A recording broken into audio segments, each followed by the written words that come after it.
वचनामृत क्रमांक 19 700 नीति वाक्य 318 वाक्य नियम वगर विहार करू नहीं।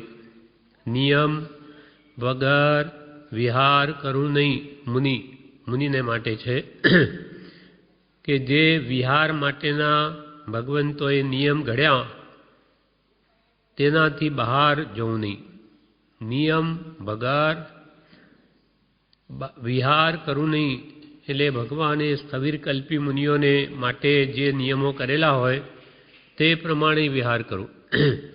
स्थविर कल्पी जिन कल्पी जे भगवान तीर्थंकरो होय जिन जिन कहवाय। जिन कल्पी विहार एमनो ए कोई ठेकाणे स्थिर रहे नहीं। आज अहींया काले बीजे एमनो खूब झड़पी विहार होय।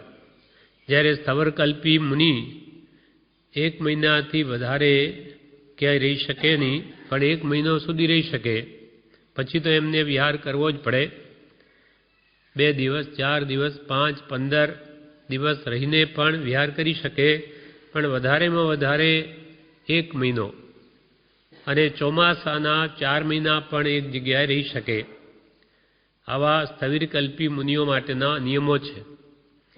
एटले एमां चोमासामां पण एक गाम छोड़ीने बीजे गाम जाय नहीं। तेमज अजवाळुं थया पछी विहार करे एवुं मुनिओनुं विधान छे। सवारमां वहेला अंधारामां मुनिओ विहार करी न शके। आजे करे छे तो ए आज्ञाथी विरुद्ध छे। ज्यारे सूर्योदय थई जाय आगळ भूमि पूरी स्पष्ट देखाय त्यारे ज ए विहार करी शके एवी मुनिओनुं विधान छे। एटले अजवाळुं थया पछी विहार करे एवुं मुनिओनुं विधान छे। माटे जिन आज्ञा पूर्वक विहार करूं पण नियम ने ओलंगी विहार करूं नहीं। हवे वाक्य आ छे नियम वगर विहार करूं नहीं मुनि माटे। हवे वाक्य 319 विषयनी स्मृतिए ध्यान धर्या विना रहूं नहीं। विषयनी स्मृतिए ध्यान धर्या विना रहूं नहीं। मुनि गृहस्थ ब्रह्मचारी अने उपासक 4 माटे कह्युं। विषयनी स्मृतिए एटले अनादि कालथी 5 इंद्रियना विषयोमां आपणे सुख बुद्धि छे तो ए विषय में सुख बुद्धि होवाने लीधे जीव ने विषयों आकर्षण थाय स्मृति थाय त्यारे आत्मानुं शुद्ध स्वरूप जे अनंत सुखरूप छे एम संभारी नानी पुरुषना सहजात्म स्वरूपनुं चिंतन करूं के जेथी विषयनी विस्मृति थाय। 5 दिनना विषयो अनादिकालनो अभ्यास छे स्मृति में आवी जाए तो नानी पुरुषे जे पोतानुं अनंत सुख स्वरूप सहजात्म स्वरूप एना ध्यान में पड़ी जाऊँ अथवा सत्पुरुषना वांचन वचनों विचार में उपयोग ने रोकूँ के जेथी ए विषयोनी विस्मृति थई जाए। विषयनी स्मृतिए ध्यान धर्या विना रहूं नहीं। सत्पुरुष विचार ध्यान विषयनी स्मृति थाय तो सत्पुरुषना उपदेश ने विचारी अने ते विषय भावोनी विस्मृति करूं। रूप रस गंध स्पर्श ए पुद्गलना धर्मों छे। ज्यारे मारो धर्म तो तेने जाणवा जोवानो छे। रूप रस गंध में ये आखुं विश्व आपणे देखाय ए पुद्गलना धर्मों छे, पुद्गलनो स्वभाव छे। ज्यारे मारो स्वभाव तो ये पुद्गल ने जोवानो ने जाणवानो छे। ज्ञान दर्शनो एमां रागद्वेष करवानो ए मारो स्वभाव नथी, विभाव छे। माटे विषयोनी स्मृति थये तेमां लेपावुं नहीं पण स्वरूप चिंतन करवारूप ध्यान करूं। विषयोनी स्मृति अनादिनो अभ्यास होवाथी थई जाए तो एनी विस्मृति करूं। स्मृति थये एमां लेपाई न जाऊं पण स्वरूप चिंतन करवारूप ध्यान करूं। कृपालदेव आ विषय 5-616 पर कहे छे ओम खेद नहीं करता શુરવીરપણું ગ્રહીને નાનીને માર્ગે ચાલતા મોક્ષ પાટણ સુલભ જ છે. વિષય કશાયદી વિશેષ વિકાર કરી જાય તે વખતે વિચારવાનને પોતાનું નિર્વીર્યપણું જોઈને ઘણો જ ખેદ થાય છે અને આત્માને વારંવાર નિંદે છે. એટલે જ્યારે વિષયોની સ્મૃતિ થઈ આવે ત્યારે કે છે ખેદ નહીં કરવો, પણ શુરવીરપણું ગ્રહી અને જ્ઞાનીને માર્ગે ચાલવું, જ્ઞાની કહે તેમ કરવું તો મોક્ષ પાટણ સુલભ જ છે. વિષય કશાયદી વિશેષ વિકાર કરી જાય કર્મને આધીન તો તે વખતે વિચારવાનને પોતાનું નિર્વીર્યપણું જોઈ અને ઘણો જ ખેદ થાય કે આ વિષયો હજુ સુધી જતા નથી અને આત્માને વારંવાર નિંદે છે. ફરી ફરી તિરસ્કારની વૃત્તિથી જોઈ ફરી મહંત પુરુષના ચરિત્રને વાક્યનું અવલંબન ગ્રહણ કરી આત્માને શૌર્ય ઉપજાવી તે વિષયાદી સામે અતિ હઠ કરીને તેને હટાવે છે કે હવે શું કરું, મારું મન સ્થિર રહેતું નથી, આ વૃત્તિઓ વારંવાર વિષયોમાં જાય છે, એમ કંઈ ખેદ કરીને અટકી ન રહે, પણ વારંવાર પોતાના આત્માને નિંદે. ફરી તિરસ્કારની વૃત્તિ, વિષયો પ્રત્યે તિરસ્કાર વૃત્તિથી જોઈ ફરી મોટા પુરુષના ચરિત્ર કે મહાપુરુષો કેવી રીતે અલિપ્ત રહ્યા એને એમના વાક્યનું અવલંબન કરી આત્માને શુરવીરપણું ઉપજાવી તે વિષયાદી સામે અતિ હઠ કરીને તેને હટાવે છે. ત્યાં સુધી નીચે મને બેસતા નથી તેમ એકલો ખેદ કરીને અટકી રહેતા નથી કે ભાઈ હવે શું કરીએ, આપણાથી કંઈ નહીં થાય, આ કંઈ આપણું કામ નથી વિશ્વને જીતવાનું. તો આવી રીતે બધા નિરાશ થઈ જાય તો કોઈ જ્ઞાની બને જ નહીં, કોઈ કેવળ જ્ઞાન પામે જ નહીં, મોક્ષે જઈ શકે જ નહીં. ત્યાં સુધી જ્ઞાનીઓ નીચે મને બેસતા નથી વિચારવાનો અને એકલો ખેદ કરીને પણ અટકી રહેતા નથી. એ જ વૃત્તિનું અવલંબન આત્માર્થી જીવોએ લીધું છે અને તેથી જ અંતે જય પામ્યા છે. શુરવીરપણું ઉપજાવીને વિષયોને બળ કરીને હટાવ્યા છે. નાની પુરુષના જીવન ચરિત્રો વાંચી કે એમના ઉપદેશને બળે પોતાના આત્મામાં શુરવીરપણું ઉત્પન્ન કરીને જ્ઞાનીઓનો અવલંબન લઈને એ વૃત્તિઓને દૂર કરી છે અને તેથી જ અંતે જય પામ્યા છે. આ વાત સર્વ મુમુક્ષુઓએ મુખે કરી હૃદયમાં સ્થિર કરવા યોગી છે. બધા કે આ પત્ર બધાએ મોઢે કરી અને પોતાના હૃદયમાં આ ભાવોને સ્થિર કરવા યોગી છે. અર્થાત મન જે માગે તે આપવું નહીં, પણ એની વિસ્મૃતિ જ કરું. વિષયની સ્મૃતિએ ધર્મ ધ્યાન ધર્યા વિના રહું નહીં. સમાધિ શતકમાં પૂજ્યપાદ સ્વામીએ કહ્યું કે કોઈ તપસ્વીને પણ કદી પૂર્વના આ મોહના ઉદય રાગદ્વેષ થઈ આવે તો કે છે કે આત્માને સ્વસ્થ ભાવજો તો ક્ષણમાં શાંતિ પામશો કે આ મારા આત્મ સ્વરૂપમાં રાગદ્વેષના ભાવો છે જ નહીં, મને આ કર્મના ધક્કાથી આવા ભાવો થાય છે.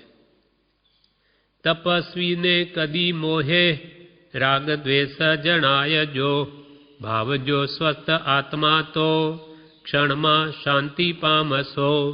તપસ્વીને પણ પૂર્વે બધા રાગદ્વેષના કારણો સેવેલા છે એટલે એના નિમિત્તે એને પણ એવો કર્મનો ઉદય આવી જાય કે એને પણ મોહ થઈ જાય, રાગદ્વેષ થઈ જાય તો તરત જ પોતાના આત્માને સ્વસ્થપણે ભાવે છે. મારો આત્મા તો પરમાત્મા જેવો છે, એમાં રાગદ્વેષનું મળ છે જ નહીં, એ તો શુદ્ધ આત્મા સહજાત્મ સ્વરૂપ છે, શુદ્ધ આત્મ સ્વરૂપ પરમ ગુરુ જેવું મારું છે. આ તો બધા કર્મના જોર છે, ધક્કા ભાવો કર્મના છે, વિભાવ ભાવ છે. ભાવજો સ્વસ્થ આત્મા તો ક્ષણમાં શાંતિ પામશો. એમ કૃપાલે કહે વિષયની સ્મૃતિએ સત્પુરુષના વચનોનું કે આત્મ સ્વરૂપનું ચિંતનરૂપ ધ્યાન કર્યા વિના રહું નહીં તો જે ભાવો ખસે. હવે વાક્ય 320 વિષયની વિસ્મૃતિ જ કરું. વિષય 5 ઇન્દ્રિયોના વિષયોની સ્મૃતિ થાય એની તો વિસ્મૃતિ જ કરું, અર્થાત એની વારંવાર સ્મૃતિ કરીને એ ભાવને પોષણ ના આપું, પણ એને તો ભૂલી જ જવાનું કરું, ઉપયોગને ફેરવી નાખું. ઉપયોગ શું છે? ઉપયોગ એ સાધના છે. માનો કે આપણને પૂર્વકર્મના ધક્કાથી કોઈ 5 ઇંદ્રિયના વિષયોમાંની ઈચ્છા ઉત્પન્ન થઈ, આપણે તે તરફ ધ્યાન ન આપીએ અને આપણું મન બીજા કામમાં લગાડી દઈએ, ભક્તિમાં, સ્વાધ્યાયમાં, સ્મરણમાં, તો મન તો એક है, कबीरा मन तो एक है, चाहे जिधर लगा, चाहे गुरु की भक्ति कर, चाहे विषय कमा। कबीरदास जी के ताરું મન તો એક છે, ક્યાં 5 ઇંદ્રિયના વિષયોમાં લગાવ અથવા આ મનનો ઉપયોગ કંઈ આત્મામાં જોડી દે ઉત્તમ કાર્યમાં, તો એ બીજા વિચારો કરતાં અટકી જશે કે બે વિચારો સાથે રહે નહીં. એને ઉત્તમ વિચારમાં જોડે તો આ ખોટા વિચારો આપોઆપ જતા રહે. એટલે મહાપુરુષે કે મનને કદી નવરું ન રાખવું, હંમેશા એને કામમાં જોડાયેલું જ રાખવું. નવરું બેઠું નખોદ વાળે, એટલે કંઈ ને કંઈ સંકલ્પ વિકલ્પ કરીને કર્મ જ બાંધે, એટલે એને ઉત્તમ નિમિત્તોમાં સદા જોડેલું જ રાખવું. તપસ્વીને કદી મોહે રાગદ્વેષ જણાય, જો ભાવજો સ્વસ્થ આત્મા તો ક્ષણમાં શાંતિ પામશો. એટલે વિષયની તો હંમેશા વિસ્મૃતિ જ કરું, ભોગેલા ભોગવો ઇત્યાદિની પણ કદી સ્મૃતિ કરવું નહીં, અને હવે તો પણ ઉપયોગને ભેરવી અને ઉત્તમ વિચારોમાં મનને લઈ જાઓ. મનુષ્ય ભાવ પામીને વિષયોની વિસ્મૃતિ જ કરું. મનુષ્ય ભાવ વિષયો ભોગવવા માટે નથી મળ્યો, પણ આત્માર્થ કરવા માટે મળ્યો છે. આ 5 ઇંદ્રિયના વિષયો તો દેવલોકમાં અનંત વાર ભોગવ્યા, છતાં ક્યાં તૃપ્તિ થઈ? પણ હવે આ અદ્ભુત યોગ આત્મકલ્યાણ કરવા માટેનો મળ્યો છે, માટે આ ભાવમાં તો આત્માર્થ જ કરું. માત્ર આત્માર્થ કરવા માટે આ માનવદેહ મળ્યો છે, તેથી તેનો ઉપયોગ મોક્ષ પ્રાપ્તિ માટે જ કરું. એવો જોગ ફરી ફરી મળે એમ નથી. વિષયો તો બીજા ભાવમાં પણ મળે, પણ આત્માર્થ પ્રાપ્ત કરવાની વિશેષ સામગ્રી તો મનીષ ભાવમાં જ મળે. વિષયો તો બીજા અનેક ભાવમાં મળે. અહીંયા કરતો એ અસંખ્યાત ગણા દેવલોકમાં છે, હજારો ગણા, પણ બે એ અનંત વાર ભોગ્યા પછી કોઈ કાળે તૃપ્તિ થઈ નથી અને થશે પણ નહીં. જેમ જેમ ભોગવે તેમ તૃપ્તિ ન થાય, પણ વિશેષ તૃષ્ણા વધે. તૃષ્ણા વધતી ઉલટી ભોગે વહી જાય સુયોગ. કૃપાલે કહ્યું, પત્ર લખ્યો કે આ ભોગવીને પછી કે ઈચ્છા નિવૃત્ત થઈ જઈશું, તો કે નહીં થવાય. તૃષ્ણા આ વિષયોને તો જેમ જેમ ભોગવો તેમ વધે, જેમ વધે. જેમ અગ્નિમાં લાકડા કેમ નાખીએ કે હાથલેટ કે પેટ્રોલ નાખવાથી અગ્નિ શમે નહીં, તો આમ વિષયોને જીતવાના ઉપાય નથી. એને તો દૂરથી જ તજવા, એનો અપરિચય કરવો. ત્યારે એ રીતનો જે એક કલ્પના રૂપી ઈંડામાંથી આ ભાવો ઉત્પન્ન થયેલા છે મોહના, તે આપોઆપ નિમિત્ત ન હોય તો ધીમે ધીમે શમી જાય. જેમ અગ્નિ બળતી હોય, અંદર કંઈ હોમીએ નહીં, ધીમે ધીમે ઠંડુ પડી જાય બધું. એમ આવા નિમિત્તો જ ન સેવવા તો આત્મા બળવાન થાય છે ને પરમ શાંતિ અનુભવે છે. વિષયો તો બીજા ભાવમાં પણ મળે, પણ આત્માર્થ પ્રાપ્ત કરવાની વિશેષ સામગ્રી તો મનીષ ભાવમાં જ મળે. તેનો ઉપયોગ જો નહીં કરું તો સોનાની થાળીમાં ધૂળ ભરવા બરાબર છે. આવો માનવદેહ મળ્યો, હવે એને જો આત્મહિતમાં ન લગાડું તો કેવો હું કહેવું? તો કે થાળીમાં સોનાની થાળી હોય અને એમાં ધૂળ ભરે તો લોકો શું કહે? મૂર્ખ કહે એને. એનું એક દ્રષ્ટાંત છે કે એક શેઠ હતા, એને પોતાના ઘરમાં સોનાની થાળી કરાવી અને રૂપાનો બાજોટ ચાંદીનો કરાવી, એના ઉપર પેલી થાળીને મૂકી અને પછી દરરોજ એમાં એક મુઠ્ઠી ભરીને ધૂળ નાખે. તે જોઈને લોકો કહેવા લાગ્યા કે અરે આ શેઠ મૂર્ખ છે કે સોનાની થાળીનો ઉપયોગ ધૂળ ભરવામાં કરે. પણ એવી રીતે મનુષ્યનું શરીર તથા ધર્મનું શ્રવણ વગેરે સગળો પામીને જડ એવો આપણો આત્મા રૂપાના બાજોટ જેવા આર્યદેશમાં જન્મીને કે સોનાની થાળી જેવા આ મનુષ્ય ભાવ પામી અને એનો ઉપયોગ જો કામ ભોગની આસક્તિરૂપ ધૂળ ભરવામાં જ કરે તો આપણે પણ પેલા મૂર્ખ શેઠ જેવા જ છે. પરંતુ મોક્ષ સુખ આપનાર એવા ધર્મને જીવે આચરવો જોઈએ. પણ જો એ મનુષ્યનો ઉપયોગ તમે ન કરે તો એ આપણે પણ એના મૂર્ખ જેવા જ ઠર્યા, મૂર્ખ શેઠ જેવા જ ઠર્યા. જેણે મનુષ્ય ભાવ પામી ધર્મના આચર્યો તેનું જીવતર વૃથા ગયું જાણવું. આવી અમૂલ્ય બધી જોગવાઈ આપણને મળી છે. એ સહેલી નથી, એક એકથી અતિ દુર્લભ છે. અનંત પુણ્યના ઢગલા થયા છે. અનેક ભાવની આરાધનાનું ફળ છે કે આપણે આ ભૂમિકા સુધી પહોંચ્યા છીએ અને હવે પણ એનો સદુપયોગ ન કરીએ તો આપણે બીજા કરતાં પણ મૂર્ખ શિરોમણી કહેવાઈએ. અવસર પામી આળસ કરશે તે મૂર્ખમાં પહેલો જી, ભૂખ્યાને જેમ ઘેબર દેતા હાથ ન માંડે ઘેલોજી. ભૂખ્યો માણસ હોય તેને કોઈ લુખો રોટલો પણ ના આપે અને કોઈ શેઠ દયાળુ એને ઘેબર આપે તો એ જો એ કહે કે નહીં મારે નહીં જોઈએ તો કે તારા જેવો મૂર્ખ કોણ? તને કોઈ લુખો રોટલો પણ ના આપે તો આ ઘેબર આપે તો કે ના મારે નહીં જોઈએ. તેમ અમૂલ્ય માનવ દેહની બધી એક એકથી દુર્લભ સામગ્રી આપણને પ્રાપ્ત થઈ, એનો સદુપયોગ કરવો તો ક્યાંય રહ્યો ને ઉડતી આ બુદ્ધિ મળી તે બુદ્ધિ વડે અનેક પાપના કારણો ઊભા કરે અને ઘણો કર્મબંધ તીવ્ર કરીને આ મનુષ્ય ભાવથી જાય તો એના જેવો વળી બીજો મૂર્ખ કોણ? કેમ કે આપણને બુદ્ધિ મળી છે. જેમ કે જનાવરોને તો બુદ્ધિ નથી, એ તો બિચારા વધારે કર્મ નથી બાંધી શકતા, પણ આપણે તો બુદ્ધિથી ઘણું બધું કરી શકીએ. કર્મના ઢગલા બાંધી શકાય અને ઉત્તમ કામ કરીને આ સંસારનો અંત પણ આણી શકાય. અને આપણાની અહીંયા વિશેષ સુવિધા કેમ છે કે આપણે ત્યાં દેવલોક જેવા સુખ નથી અહીંયા, નહીં તો એમાં લુબ્ધ થઈ જાય કે નરક જેવા ભયંકર દુઃખ નથી કે તેમાં વિચાર કરવાની અવકાશ નથી કે ઢોર પશુ જેવી બુદ્ધિની મંદતા નથી. બધું જ મધ્યમ છે. બુદ્ધિ પણ છે, સુખ સામાન્ય, દુઃખ પણ એટલું બધું નહીં, બુદ્ધિ બધું જ છે. એટલે અહીંયા મનુષ્ય ભાવ જોવી જોગવાઈ જેવી કોઈ યોનિમાં નથી. એટલે જેણે મનુષ્ય ભાવ પામીને ધર્મ ના આચર્યો તેનું જીવન વૃથા ગયું જાણવું. કૃપાલદેવ 766 પાન ઉપર કે છે, વિષયો ક્ષય થયા નથી છતાં જે જીવો પોતાને વિશે વર્તમાનમાં ગુણો માની બેઠા છે તે જીવોના જેવી ભ્રમણા ન કરતા તે વિષયો ક્ષય કરવા ભણી લક્ષ આપું. કૃપાલદેવ કે છે કે જેના 5 ઇન્દ્રિયના વિષયો રૂપ રસગંધ સ્પર્શ, શબ્દ રૂપ રસગંધ સ્પર્શ, આ 5 ઇન્દ્રિયના વિષયો છે એ આપણા ક્ષય થયા નથી અને આપણે માની બેસીએ કે આપણને તો ગુણો બધા પ્રગટ્યા, તો કે એવી ભ્રમણા નહીં કરતા પહેલાં 5 ઇન્દ્રિયના વિષયો પ્રત્યેની આસક્તિ ઘટાડવા લક્ષ આપો.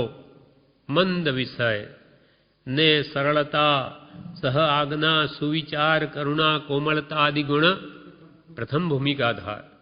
પહેલાં મોક્ષ માર્ગમાં જે જીવ પ્રયાણ કરે તેના વિષયો મંદ થવા જોઈએ. ખાવા પીવાની આસક્તિ ઘટવી જોઈએ, એ જીવવાનો વિષય મોઢાનો જીભનો. પછી સિનેમા નાટક આદિ રૂપરંગાદિ જોવાની ઈચ્છા ઘટવી જોઈએ. સંગીત આદિ સાંભળવાની કર્ણેન્દ્રિયનો વિષય એ પણ મંદ થવો જોઈએ. સુગંધી દ્રવ્યો કે દુર્ગંધી બંને પ્રત્યે સંભાવ જેવું આવવું જોઈએ અને કોમળ સ્પર્શાદી ભાવો નિર્મૂળ થવા જોઈએ. સ્પર્શાન્દ્રિયના વિષયો એ મંદ ન થાય તો સદા નિર્મૂળપણું ક્યારે સંભવે? એટલે જેની ઇન્દ્રિયો વિષયોથી આર્ત છે, દુઃખી છે, તેને શીતળ એવું આત્મસુખ, આત્મતત્વ ક્યાંથી પ્રતીતિમાં આવે? જેની ઇન્દ્રિયો 5 ઇન્દ્રિયોના વિષયો માટે ધાવા મારતી હોય તેને આત્માનું જે પરમ શાંતિનું સુખ એના અનુભવમાં એને ક્યાંથી આવે? એટલે કૃપાલ કે શુક્લ અંતઃકરણ લાવો તો એના શુક્લ અંતઃકરણ વિના મારા વચનને કોણ દાદ આપશે? જો હૃદય નિર્મળ નહીં હોય તો આ વચનો તેના હૃદયમાં ઉતરે નહીં અને એને આત્મશાંતિ વળે નહીં. વળી કૃપાલદેવ 710 પાન ઉપર કહે છે, વિષય કસાયાદિ દોષ ગયા વિના સામાન્ય આશયવાળા દયા વગેરે આવે નહીં, તો પછી ઊંડા આશયવાળા દયા વગેરે ક્યાંથી આવે? 5 ઇન્દ્રિયના વિષયો અને ક્રોધમાન માયા લોભાદિ કશાય ભાવો એ ગયા વિના સામાન્ય આશયવાળા દયા વગેરે આવે નહીં. ભવે ખેદ પ્રાણી દયા, કશાયની ઉપશાંતા માત્ર મોક્ષ અભિલાષ, ભવે ખેદ પ્રાણી દયા, ત્યાં આત્માર્થ નિવાસ. એટલે સામાન્ય આશયવાળા બી વિષય કસાય મન ન થાય તો એના અંદર પ્રાણી દયા પણ જન્મે નહીં, જીવોની દયા. તો પછી ઊંડા આશયવાળા દયા ક્યાંથી આ? ઊંડી આશયવાળી એટલે અંતરદયા ક્યાંથી પ્રગટે? પોતાના આત્માને જન્મ મરણના દુઃખોથી છોડાવવાનો ભાવ ક્યાંથી ઉપજે? હજુ તો 5 ઇન્દ્રિયના વિષયોમાં આસક્તિને લઈને ગમે તે પાપ કરવા તૈયાર છે, ત્યાં એને ત્રસ્થાવર જીવોની દયા નથી. કૃપાલદેવ કે વિષય કસાયાદિ દોષ ગયા વિના સામાન્ય આશયવાળા દયા વગેરે આવે નહીં, તો પછી ઊંડા આશયવાળા દયા વગેરે ક્યાંથી આવે? વિષય કસાય સહિત મોક્ષે જવાય નહીં. અંતઃકરણની શુદ્ધિ વિના આત્મજ્ઞાન થાય નહીં. વિષય કષાય, 5 ઇન્દ્રિયના વિષયોને ક્રોધમાન માલુમ કષાય, એને લઈને આખો સંસાર છે. નથી ધર્યો દેહ વિષય વધારવા, નથી ધર્યો દેહ પરિગ્રહ ધારવા. કૃપાલ કે આ દેહને કંઈ 5 ઇન્દ્રિયના વિષયો વધારવા માટે નથી ધારણ કર્યો, કે આ ક્રોધાદિ કષાયો વધારવા માટે નથી ધારણ કર્યો. વિષય કસાય સહિત મોક્ષે જવાય નહીં. 5 ઇન્દ્રિયના વિષયોની આસક્તિ લઈને કોઈ મોક્ષે ગયા નથી, કે ક્રોધમાન માયા લોભાદિ કરનારા મોક્ષે ગયા નથી. અંતઃકરણની શુદ્ધિ વિના આત્મજ્ઞાન થાય નહીં. મોક્ષ તો ઠેઠ કેવળ જ્ઞાન થયા પછી થાય, પણ આત્મજ્ઞાન એ તો કેવળ જ્ઞાનનું બીજ છે.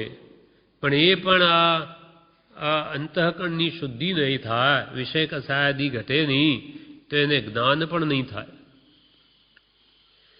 વિષય કસાય સહિત મોક્ષે જવાય નહીં, અંતઃકરણની શુદ્ધિ વિના આત્મજ્ઞાન થાય નહીં. વળી કૃપાલદેવ પાન 108 પર કે છે, મન વડે ઇન્દ્રિયોની લોલુપતા છે. મનને લઈને આ ઇન્દ્રિયોની આસક્તિ છે. મન વડે ઇન્દ્રિયોની લોલુપતા છે. ભોજન, વાજિંત્ર, સુગંધી, સ્ત્રીનું નિરીક્ષણ, સુંદર વિલેપન, એ સઘળું મન જ માગે છે. એ મોહિની આડે તે ધર્મને સંભાળવા પણ દેતું નથી. આટલી બધી આસક્તિ આ 5 ઇન્દ્રિયના વિષયોમાં રૂપ રસ ગંધ સ્પર્શમાં પડી છે, કે એ મોહને આડે આ આત્મા ધર્મને સંભાળતોય નથી. સંભાળ્યા પછી સાવધાન થવા દેતું નથી.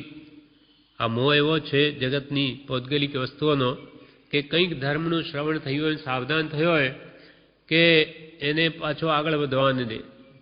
અને સાવધાન થયા પછી પતિતતા કરવામાં પ્રવૃત્ત લાગુ થાય છે. કંઈક ધર્મના ઉપદેશથી કંઈ સાવધાની આવી હોય કે આપણે આત્માનું કલ્યાણ કરવું, કે વળી આ વિષયોની બળતરા એનો ઉદય થઈને એને પાડી નાખે. એમાં નથી ફાવતું એને પતિત કરવામાં મન, ત્યારે સાવધાનીમાં કંઈ ન્યૂનતા પહોંચાડે છે. એટલે એ ન્યૂનતા પણ ન પામતા અડગ રહીને મન જીતે છે, તે સર્વ સિદ્ધિને પામે છે. મન તો હંમેશા પાણીની જેમ નીચે ઢાળે આપણને લઈ જવા માંગે, પણ એ મન પ્રમાણે નહીં કરતા જે અડગ રહીને મનને જીતે તે જ કે છે સર્વ સિદ્ધિને પામે છે. એટલે કૃપાલજીનું વાક્ય શું છે? વિષયની વિસ્મૃતિ જ કરું, મુનિ ગ્રસ્ત બ્રહ્મચારી ઉપાસક. 5 ઇન્દ્રિયના વિષયોની વિસ્મૃતિ જ કરું, સ્મૃતિ ન કરું પણ ભૂલાવો લાવું. પૂર્વના ઉદય સ્મૃતિમાં આવી જાય તો પણ એને ભૂલવાનું કરું, કોઈ રીતે ઉપયોગને બીજામાં લઈ જઈ એ ભાવોને ભૂલવા કરું.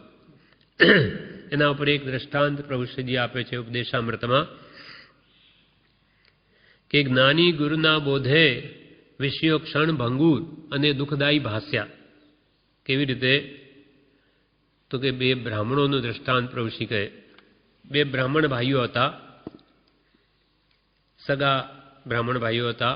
પ્રભુશ્રી કહે તેમાંથી મોટો ભાઈ પરણેલો નહીં, તેને ધર્મ ઉપર વિશેષ પ્રેમ મોટા ભાઈને, એટલે તેથી નાના ભાઈને કહીને ઘર છોડીને તીર્થયાત્રાએ જવા અને કોઈ સંતને શોધીને આત્માના કલ્યાણ અર્થે ઉદ્યમ કરવાથી ચાલી નીકળ્યો. મોટા ભાઈને લગ્ન કર્યા નહીં, ધર્મ પ્રત્યે વિશેષ પ્રેમ, એટલે નાના ભાઈને કહીને ઘર છોડી તીર્થયાત્રા જવા નીકળી પડ્યો. ત્યાં કોઈ સંતને શોધી આત્મકલ્યાણ કરવા અર્થે ઉદ્યમ કરવો એવો નિર્ણય કરીને નીકળ્યો. પ્રભુશ્રી કે ખોળે તેને જગતમાં મળી આવે, શોધે અને મળી આવે તો તેને કોઈ પહાડી મુલકમાં એક સાચા મહાત્મા આત્મજ્ઞાન પામેલા મળ્યા. તેની સેવામાં તે રહ્યો. તે આત્મજ્ઞાની મહાત્માની કૃપાથી તેને પણ આત્મજ્ઞાન થયું.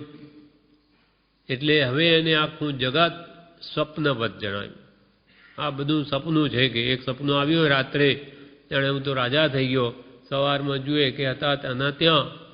એટલે એમ આ બધું 5-25 વર્ષનું સપનું છે એમ એને જ્ઞાન થઈ ભાસ્યું. હવે એક વખત મોટા ભાઈને વિચાર આવ્યો કે ગુરુ કૃપાથી મને લાભ થયો, પણ મારો ભાઈ નાનો બિચારો મોજ શોખમાં પડી ગયો છે.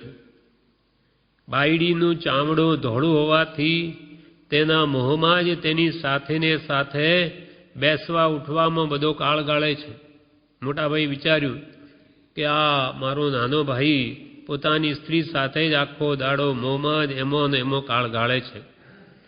તેથી દયા ભાવે તેણે એક વૈરાગ્ય ભર્યો પત્ર લખ્યો નાના ભાઈને, મોટા ભાઈએ, અને ટપાલમાં નાખ્યો. તેના ભાઈએ ભાઈનો પત્ર જાણી ઉપર ઉપરથી જોયો, પણ વિષયમાં રચી પચી રહેલાને વૈરાગ્યની વાત કેમ રૂચે? 5 વિષયોમાં એ તો મગ્ન છે, એને આવા ભાઈની અંદર લખેલી બધી વૈરાગ્યની વાતો ક્યાંથી રૂચે? એટલે એણે શું કર્યું, એ કાગળને ટાંકામાં નાખી દીધો. એક એનો મિત્ર આવતો, તેને પત્ર બતાવેલો. એના મિત્રને કે ભાઈ અમારા મોટા ભાઈનો કાગળ આવ્યો છે એમ એને બતાવેલો. એમ તેના ભાઈએ ઉપરા ઉપરી 18 પત્ર લખ્યા. પણ નાના ભાઈને તો એ લખ જ કરે છે એમ થઈ ગયું કે હવે એને આદત પડી ગઈ છે, લખ કરે. તેથી જે આવે તે બધા પત્રો તાકામાં પધરાવતો ગયો. પછી કાળ જતાં પ્રભુશ્રી કહે, પછી કાળ જતાં બધા જો કંઈ પાસરા રહે છે, બધું કંઈ એક સરખું સદા ચાલે ન ચાલે. એટલે એક દિવસે તેની સ્ત્રી મરણ પામી. બધા જો કંઈ સરખા રહે, એક દિવસે કોઈ ને કોઈ તો મરે જ. એટલે તેની સ્ત્રી મરણ પામી, એટલે તે તો ગાંડો થઈ ગયો. બધા લોકો સમજાવે પણ તે તો ખાય નહીં, પીએ નહીં, અને કહે કે મારે તો મરી જ જવું છે. હવે હું કે સ્ત્રીયાદિ વિના કેમ જીવી શકું? જેમ કૃપાલદેવ 128 પત્રમાં લખ્યું કે એના વિના હું એક પળ પણ નહીં જીવી શકું. એવા સ્ત્રીયાદિક પદાર્થો તે છોડતા અનંત કાળ પણ થઈ ગયો, છતાં જીવાયું. એ કંઈ થોડું આશ્ચર્યકારક છે? તેમ એને થયું કે બસ હવે જીવીને શું કરવું છે, હું મરી જ જવું છે એમ બોલ કરે. એટલે તેના સગાવાલાની ચિંતા થઈ કે આ કદાચ મરી જશે તો.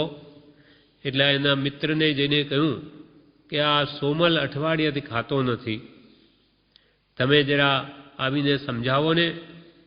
તેથી તેનો મિત્ર આવ્યો ત્યારે સોમલ એની સામે રડી પડ્યો અને બધી વૈભવની વાત વર્ણવા લાગ્યો કે મારી સ્ત્રી હતી, મને એમ કરતા હતા, હવે શું જીવું, હવે કેમ રહેવા, એ બધી કંઈ વાતો કરવા લાગ્યો. તેથી તેનો મિત્ર આવ્યો. તેથી તેના મિત્રે કહ્યું, તમારા ભાઈના કાગળોનું કંઈ ઠેકાણું છે? તમારા ભાઈના જે કાગળો આવેલા એનું ઠેકાણું છે? ત્યારે તેણે તાકું બતાવ્યું કે પેલા પડ્યા બધા. તેમાંથી તેના મિત્રે કાગળ કાઢીને એક વાંચવા માંડ્યું, એક કાગળ વાંચવા માંડ્યો. કંઈક નિમિત્ત બદલાય એટલે ચિત્ત તેમાં રોકવું પડે. નિમિત્ત બદલાઈ ગયું. હવે કાગળ વાંચે તો મનનો ઉપયોગ તો એક છે, હવે કાગળમાં ઉપયોગ રાખે તો સ્ત્રીનું ચિંતન ભૂલાઈ જાય, એટલે તે પત્ર સાંભળવામાં એનું મન રોકાયું, એટલી વાર તેની સ્ત્રીની ચિંતા તે ભૂલી ગયો અને બધા પત્રો વંચાતા તેને સમજાયું કે તેનો ભાઈ કહે છે તેમજ આ સંસાર ક્ષણભંગુર અને દુઃખદાયી છે. હા, કે વાત સાચી. એ કહે છે કે ક્ષણભંગુર આની સ્ત્રી ના મળી ગઈ અને બધું કે ક્ષણિક છે, બધું ક્યાં શાશ્વત કાયમ રહ્યું, કે ભાઈ લખે છે વાત સાચી છે. એમ દુઃખમાં એને ખ્યાલ આવ્યો.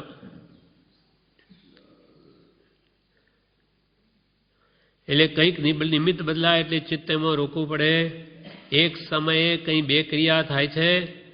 તે પત્રો સાંભળવામાં તેનું મન રોકાયું, એટલી વાર તેની સ્ત્રીની ચિંતા તે ભૂલી ગયો અને બધા પત્રો વંચાતા તેને સમજાયું કે તેનો ભાઈ કહે છે તેમજ સંસાર ક્ષણભંગુર અને દુઃખદાયી છે. એટલું થયું એટલે એણે તો બધું મેલ્યું પડતું અને કાગળમાંના સરનામા પ્રમાણે ભાઈને શોધવા નીકળી પડ્યો. તેનો ભાઈ જંગલમાં પહાડી જગામાં રહેતો હતો. ત્યાં જઈ તેના ચરણમાં મસ્તક મૂકી મોક્ષનો માર્ગ બતાવવા વિનંતી કરી.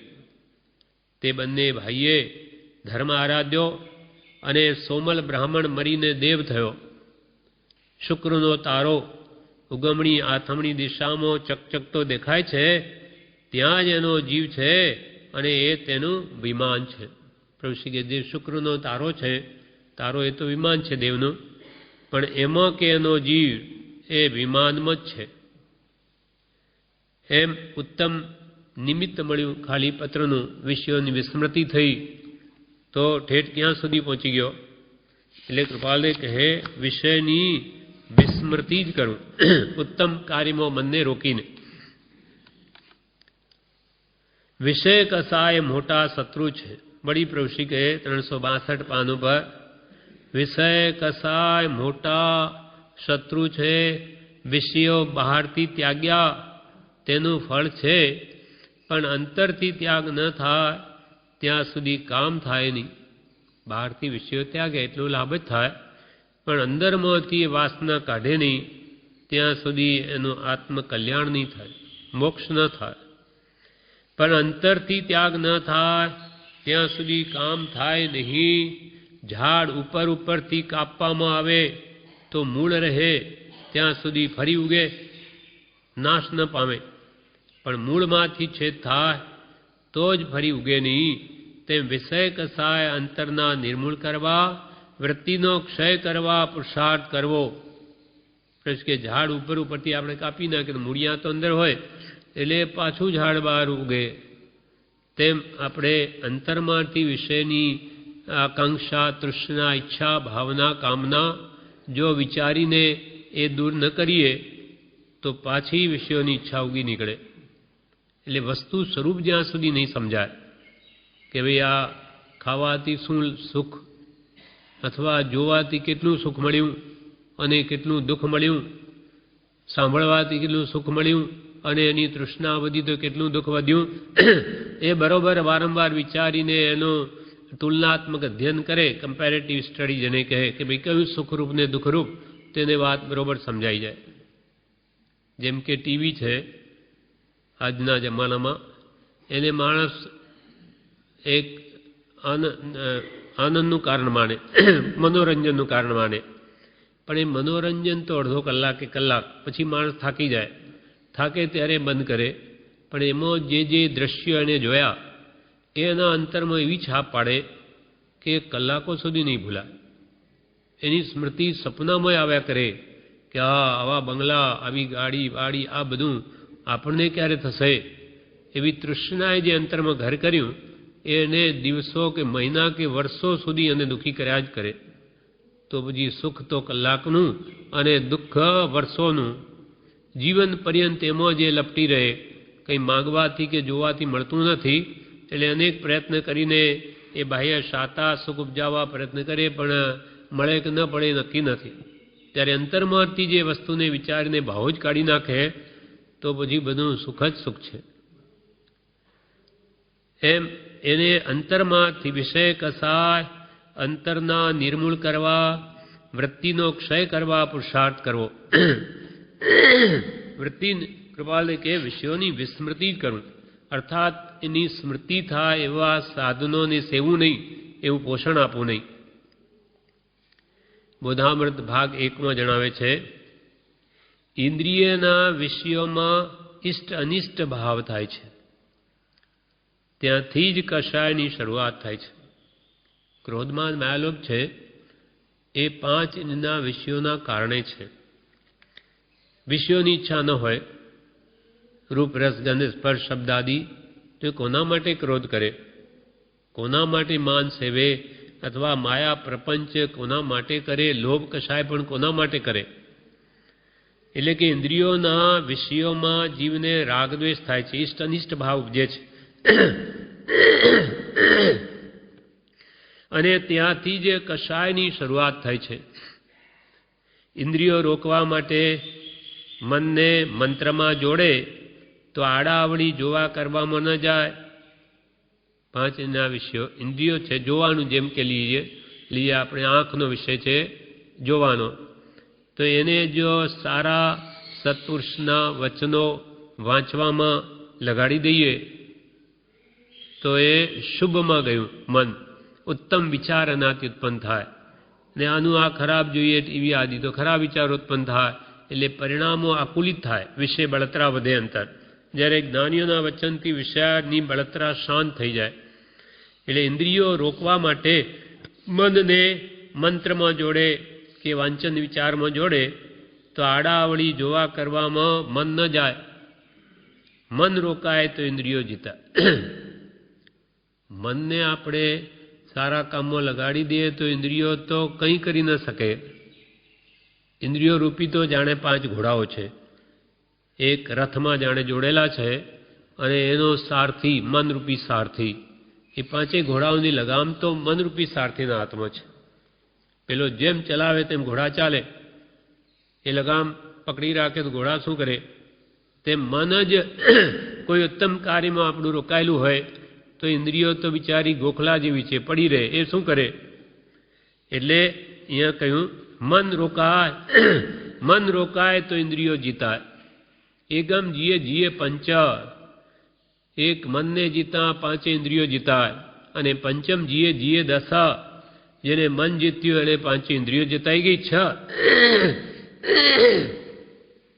અને એનાથી ક્રોધમાન માયાલોભાદી 4 કષાય પણ જીતાઈ જાય.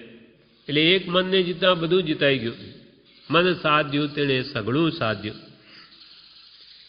મન એવ મનુષ્યાણામ કારણમ બંધ મોક્ષયો, બંધનું કારણ પણ મન, અને સર્વ દોષોથી છૂટવાનું કારણ પણ મન. ભાવ મન આત્મા પોતે જ છે, તે પોતે જ પોતાનો મિત્ર, પોતે જ પોતાનો વેરી, નર્કમાં લઈ જનારી પોતે જ, અને મોક્ષે લઈ જનાર પણ પોતે જ. હવે આપણે ક્યાં જવું છે આપણે વિચાર કરવો. ઇન્દ્રિયો રોકવા માટે મનને મંત્રમાં જોડે તો આડાઅવળી જોવા કરવામાં ન જાય. મન રોકાય તો ઇન્દ્રિયો જીતાય. જ્ઞાને બાંધ્યું મન રહે. આપણું મનને જ્ઞાનમાં બાંધવું, સત્પુરુષના વચનોમાં, ભક્તિમાં, સ્મરણમાં, ગોખવામાં, ફેરવામાં, આમાં મનને રોકી રાખે તો આપોઆપ ઇન્દ્રિયો જીતાય. જ્ઞાને બાંધ્યું મન રહે. વળી બોધામૃતમાં જણાવે છે, ભાગ 1 298 પાન ઉપર, ઇન્દ્રિયો તો એક એવી છે કે જીવને નરકે લઈ જાય. આપણી 5 ઇન્દ્રિયો છે, એમાંથી કે એક ઇન્દ્રિય એવી છે કે જીવને નરકમાં લઈ જાય. કાચબો પોતાના અંગો પાંગને ઢાળમાં સંકોચી રાખે છે, તેથી એને કંઈ બાધા ન થાય. કાચબો હોય એ ડોક બહાર કાઢે, પછી પાછું અંદર લઈ લે. ઢાળ એટલી બધી એની પથ્થર જેવી હોય કે એને કોઈ કંઈ નહીં કરી શકે. એટલે આવી રીતે પોતાની ઇન્દ્રિયોને ઢાળમાં સંકોચી લે એટલે એને કોઈ બાધા ન થાય. તેમ જે પુરુષ 5 ઇન્દ્રિયોને વિષયોથી સંકોચી લે તેને કર્મબંધ ન થાય. પાંચ ઇન્દ્રિયો છે તે પાંચ તલવારો છે, માથું કાપી નાખે એવી છે. એક તલવાર માથું કાપે તો આ તો પાંચ પાંચ તલવારો, તો એની શું દશા થાય? વળી કહ્યું, ઇન્દ્રિયોના વિષયો નાશવંત અને કર્મ બંધાવનારા છે. પાંચ ઇન્દ્રના વિષયો ક્ષણિક છે બધા, ક્ષણ માત્ર સુખ આપે. જેમ કે આપણને ભૂખ લાગે તો આપણે ભોજન કરીએ, ભોજન ગળે નીચે ઉતરી ગયું કે પછી એનો કંઈ સ્વાદ નહીં, ક્ષણિક. ભૂખનું દુઃખ ઊભું થયું એટલે સમાવવા આપણે ભોજન કર્યું, પણ એનો સ્વાદ ક્ષણ માત્ર જીવ ઉપર રહ્યું તેટલો, અહીંયા આવી ગયું કંઈ નહીં. અને એ પણ સ્વાદ જો વધારે ખવાઈ ગયું તો પાછું દુઃખ ઊભું થાય.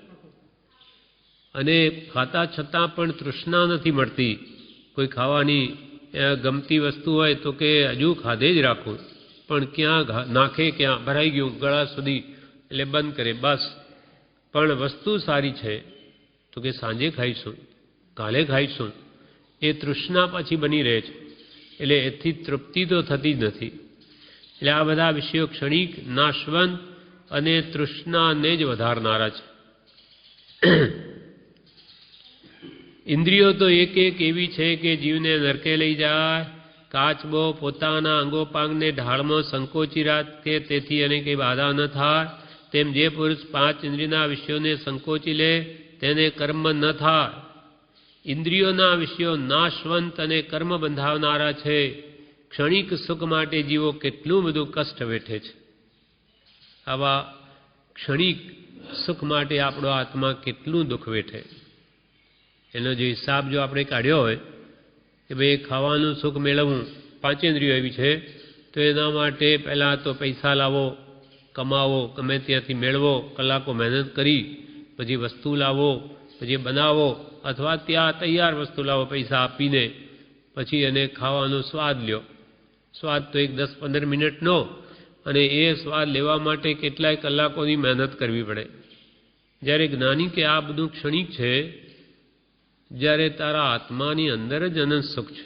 સ્વયં જ્યોતિ સુખ ધામ છો, તું સુખનું જ ઘર છો, પણ એને ભાન નથી. મોહવશ એને ઇન્દ્રિયો સુખરૂપ ભાસે છે.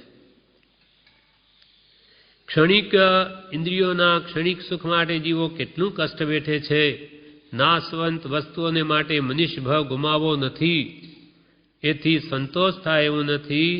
જ્યારે આત્માનું સુખ અનુભવાય ત્યારે ઇન્દ્રિયોના સુખ એને ઝેર જેવા લાગે. જ્યારે આત્માનું સુખ જ્ઞાનીઓને અનુભવમાં આવે ત્યારે આ પાંચ ઇન્દ્રિયના વિષયો તો એને ઝેર જેવા લાગે, કડવા ઝેર જેવા. એની ઈચ્છા જ ન થાય. આખા દિવસમાં આવતા વિચારોની એક નોંધ કરીએ તો આપણને જરૂર લાગશે કે આપણે પાંચ ઇન્દ્રિયોના વિષયોમાં જ હજી ડૂબી રહ્યા છીએ, અને જે ઇન્દ્રિયોને જીતીને આત્માનો બોજો હલકો કરવો છે તે ઇન્દ્રિયોના તો આપણે ગુલામ જેવા બની ગયા છે. મહાપુરુષો કહે, આખા દિવસમાં જે આપણને વિચારો આવે તેની જો નોંધ આપણે કરીએ તો આપણને લાગશે કે આપણે આખો દાડો પાંચ ઇન્દ્રિયના વિષયો માટે જ મથીએ છીએ અને એમાં જ ડૂબી રહ્યા છે. અને જે આ પાંચ ઇન્દ્રિયના વિષયોને જીતીને આત્માનો બોજો હલકો કરવો છે તેને બદલે ઉડતા આપણે ઇન્દ્રિયોના જ ગુલામ બની ગયા છે. ખરી રીતે પાંચ ઇન્દ્રિયો તો જન્મ મરણ કરાવનારા કર્મ બંધ પાડવામાં આગેવાન છે. તેથી મહાપુરુષોએ તેમને વિષધર સાપની ઉપમા આપી છે. આપણને જન્મ મરણ વધારવામાં, રાગદ્વેષ કરાવવામાં મુખ્ય આ પાંચ ઇન્દ્રિયના વિષયો છે. માટે જ્ઞાની પુરુષોએ તો આ પાંચ ઇન્દ્રિયોને વિષધર સાપની ઉપમા આપી છે.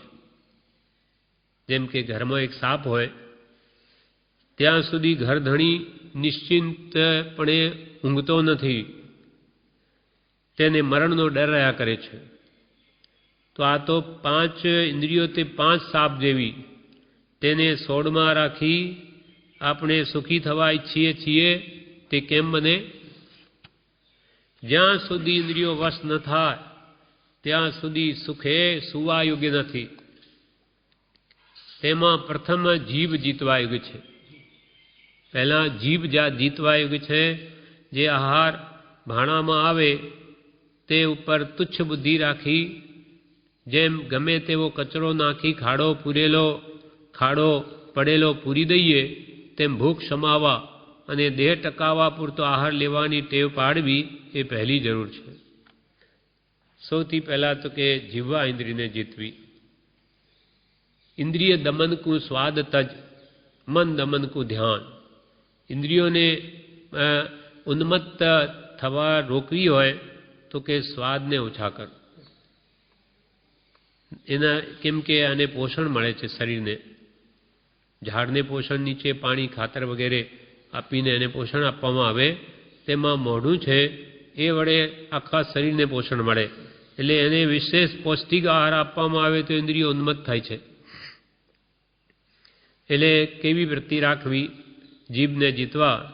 તો કે ભાણામાં જે વસ્તુ આવે તેને તુચ્છ બુદ્ધિ રાખી કે એનું શું થવાનું, અંતે વિષ્ઠા થવાની છે, આમાં શું રાગ મોહ કરું, અને આવું અનંત વાર ખાધું.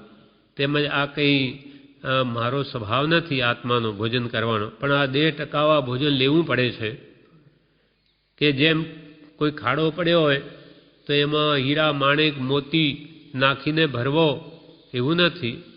એમાં ઈટાળા કચરો જે કંઈ પણ લાવીને ખાડો જેમ પૂરી દઈએ છે તેમ નાની કે ભૂખ લાગી છે અને દેહ ટકાવવા માટે આહાર લેવાની જરૂર પડે છે તો એને જે આવે એ નાખીને ભૂખને સમાવી દો.